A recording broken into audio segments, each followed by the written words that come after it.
So there's all these different apps. Okay. So we live in this world of technology now. Obviously, we have people tuning in, right, watching right now live, and we have, podcasts and all of these things that we get to be a part of. There's so much technology out there, and there's so many different apps. And specifically, I want to touch on the Calm app and other apps that were kind of created to help us calm down. I'm curious to hear your thoughts, if they are even effective, what you think, as a counselor.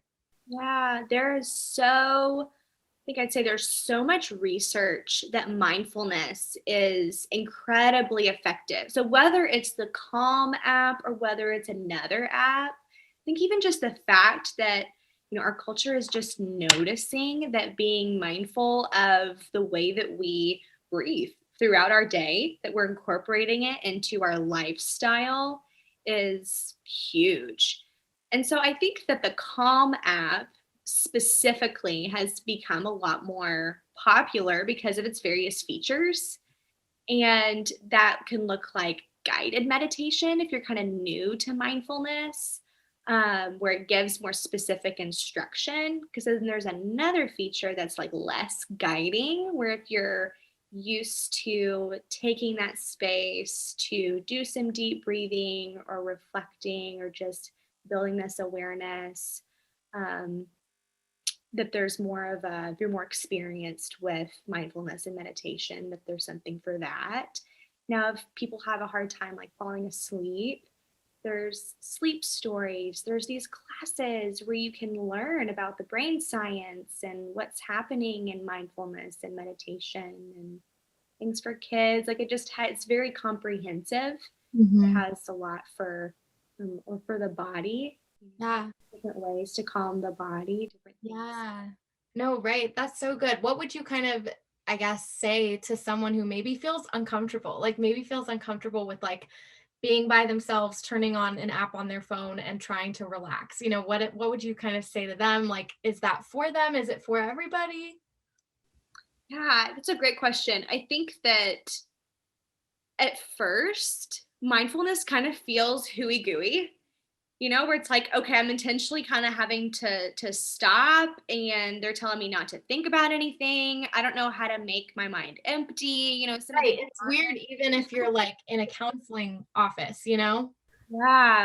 Yeah, and I think that, from a Christian perspective, if you're new to mindfulness, I think something that it can be helpful as we kind of slow down and focus on our relationship with God, or what it feels like to tune into the Holy Spirit's presence in our lives, that can kind of build or something to refer back to with mindfulness or, meditation, to access maybe that calm to some as a place of reference, if that makes Right. Yeah, no, this makes me want to like download a few of the apps and like see what kind of works for me and what's awesome. And so that's so cool. I have a friend who has used some of the sleep apps and things like that and has all good things to say about them. And I think it can be really helpful whether, you are someone who struggles with things or not. I think it's just helpful to like quiet your mind. Even if you like my husband,